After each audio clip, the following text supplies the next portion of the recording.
Hello दोस्तों, स्वागत है आप सभी का मेरे YouTube चैनल प्रकाश माला एकेडमी में। तो कैसे हैं आप सभी?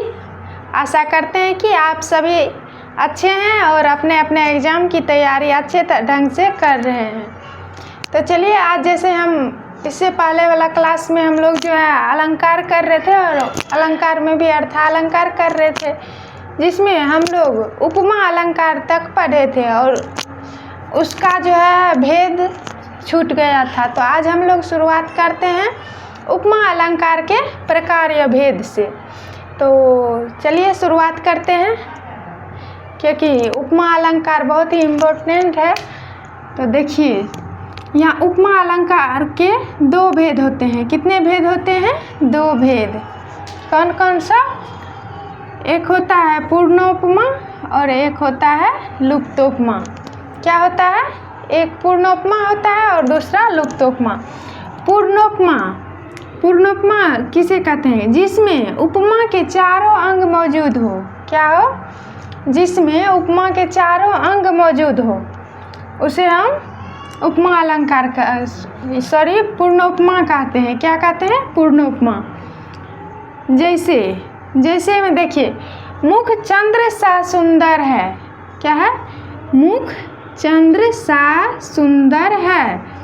इसमें सारा अंग मौजूद है। देखिए, मुख हो गया उपमेय, चंद्र हो गया उपमान, सुंदरता समान धर्म, और सा जो है ये सादृश्यवाचक। तो इसमें चारों अंग उपमा में जो होना चाहिए, उपमेय, उपमान, समान धर्म और सादृश्यवाचक, तो चारों अंग मौजूद है। तो उसे हम क्या कहेंगे? पूर्णोपमा अलंकार। दूसरा नंबर पर आता है लुप्तोपमा। क्या आता है? लुप्तोपमा अलंकार। और ये हमारे जो है टीजीटी पीजीटी तक का है, क्योंकि हमारे पीआरटी और जूनियर टीजीटी में इतना डीप जाके नहीं पूछता है। तो ये कहाँ का है? टीजीटी पीजीटी, और स्टेट में भी ये उतना ही इम्पोर्टेंट है। ठीक है, स्टेट पेपर 1 और 2 दोनों के लिए इम्पोर्टेंट है। तो लुप्तोपमा, जिसमें उपमा के 1 या 2 या 3 अंग लुप्त या गायब हो। क्या? कोई 1 या 2 या फिर 3 अंग लुप्त हो, उसे लुप्तोपमा कहते हैं। जैसे मुख चंद्र सा है। क्या है? मुख चंद्र सा है। देखिए, इसमें उपमान भी है, उपमेय भी है, सादृश्यवाचक भी है, लेकिन यहाँ किस चीज़ का लोप है? तो साधारण धर्म का लोप है। क्या है? साधारण धर्म यहाँ से गायब है, तो इसे हम लुप्तोपमा कहेंगे। क्या कहेंगे? लुप्तोपमा। दूसरा नंबर पर आता है अब उपमा का। यहाँ तक सारा उपमा यहाँ तक क्लियर हो गया। फिर दूसरा नंबर का आता है अर्थालंकार में दूसरे नंबर पर आता है प्रतीप अलंकार। क्या आता है? प्रतीप अलंकार। तो उपमा का उल्टा क्या होता है? प्रतीप अलंकार के उपमा का उल्टा होता है प्रतीप अलंकार। प्रसिद्ध उपमान को उपमेय बना देना। क्या होता है? प्रसिद्ध उपमान को उपमेय बना देना। जैसे मुख सा चंद्र है। क्या है? यह क्या था कि मुख चंद्रमा सा सुंदर है या मुख चंद्र सा सुंदर है। यहाँ क्या कहता है? मुख सा चंद्र है, उल्टा कर दिया है, उपमेय उपमान। मुख सा चंद्र है कि वहाँ था कि चंद्रमा के जैसा मुख है, और यहाँ है कि मुख के जैसा चंद्र है। ठीक है, तो इसे हम प्रतीप अलंकार कहते हैं। क्या कहते हैं? प्रतीप अलंकार। और ये भी उतना ही इम्पोर्टेंट है। ठीक है, आप लोग नोट कर लीजिएगा, और वेरी वेरी इम्पोर्टेंट है ये। फिर तीसरे नंबर पर आता है उपमेयोपमा। क्या आता है? उपमेयोपमा। क्या होता है? प्रतीप प्लस उपमा मिलके क्या होता है? उपमेयोपमा। क्या होता है? उपमेयोपमा अलंकार होता है। जैसे मुख सा चंद्र और चंद्र सा मुख है। क्या है? मुख सा चंद्र है। क्या है? मुख सा चंद्र है और चंद्र सा मुख है। क्या है? चंद्र सा मुख है। तो इसे हम क्या कहेंगे? उपमेयोपमा अलंकार। फिर नेक्स्ट चलिए चौथे नंबर पर आता है अनन्वय अलंकार, यानी कि 9 अन्वय। अनन्वय अलंकार, एक ही वस्तु को उपमेय व उपमान दोनों कहना। क्या होता है? एक ही वस्तु को उपमेय या उपमान दोनों कहना। जब उपमेय की समता देने की क्या है? जब उपमेय की समता देने के लिए कोई उपमान नहीं होता है। क्या होता है? जब उपमेय की समता देने के लिए कोई उपमान नहीं होता है और कहा जाता है उसके समान वही है। क्या कहा जाता है? कि उसके समान वही है। जैसे मुख, मुख ही सा है। क्या है? मुख, मुख ही सा है। राम से राम, राम राम से है। सिया सी सिया, सीता जी कैसी है? सीता जी जैसी है। राम कैसे हैं? राम जैसे हैं। मुख कैसा है? तो मुख ही जैसा है। तो क्या हो गया? अनन्वय अलंकार। क्या हो गया? अनन्वय अलंकार। ठीक है। 5वें नंबर पर संदेह अलंकार। क्या है?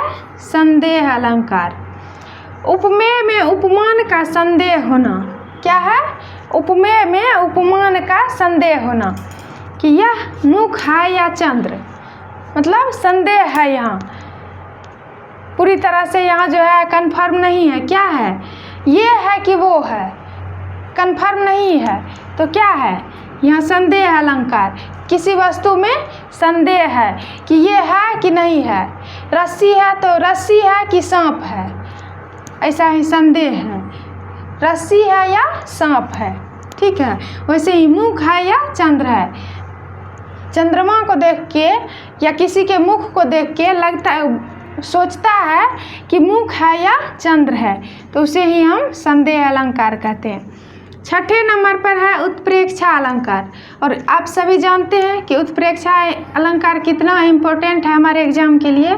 तो ये बहुत ही ज़्यादा, यानी कि VVI है। क्या है? VVI। ठीक है। तो उपमेय में उपमान की संभावना हो, उत्प्रेक्षा अलंकार होता है। क्या हो? जहाँ उपमेय में उपमान की संभावना हो तो उत्प्रेक्षा अलंकार होता है। क्या होता है? उत्प्रेक्षा अलंकार। जैसे मुख मानो चंद्रमा है। क्या है ये? संभावना कि मुख मानो चंद्रमा है, कि मुख लगता है कि मुख चंद्रमा ही है। क्या है? मुख मानो चंद्रमा है, संभावना जताई गई है। क्या है? संभावना जताई गई है। ट्रिक है इसका कि अगर पंक्ति में मनु मानो मनहु या जनु जानो जनहु दिख जाए, वहाँ क्या होता है? उत्प्रेक्षा अलंकार। क्या होता है? कि अगर पंक्ति में मनु मानो मनहु जनु जानो जनहु ज्यों दिख जाए, वहाँ क्या होता है? 99% जो है उत्प्रेक्षा अलंकार होता है। क्या होता है? उत्प्रेक्षा अलंकार होता है। तो 7वें नंबर पर चलिए। 7वें नंबर पर रूपक अलंकार। क्या है? रूपक अलंकार, उपमेय में उपमान का निषेध रहित आरोप। क्या है? निषेध रहित आरोप। आरोप तो करता है लेकिन निषेध नहीं करता है। क्या करता है? निषेध नहीं करता है। उसे क्या कहते हैं? रूपक अलंकार। जैसे मुख चंद्र है, हाँ, मुख मानो, मुख क्या है? चंद्र है। क्या भेद आरोप है कि मुख ही चंद्र है। क्या है? मुख ही चंद्र है। उसे क्या कहते हैं? उसे रूपक अलंकार कहते हैं। 8 नंबर में है अपनुहुति अलंकार। क्या है? अपनुहुति अलंकार।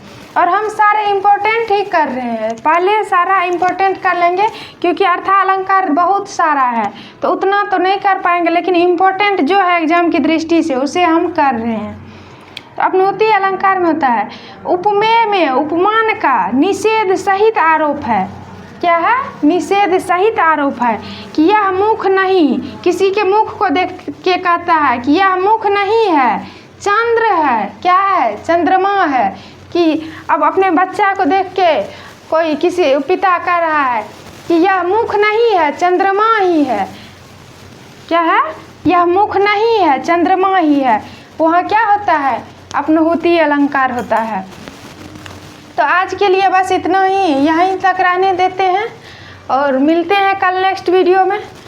आप लोगों को ये वीडियो कैसी लगी कमेंट करके ज़रूर बताइएगा, और अगर वीडियो अच्छी लगे तो लाइक शेयर एंड सब्सक्राइब कीजिएगा।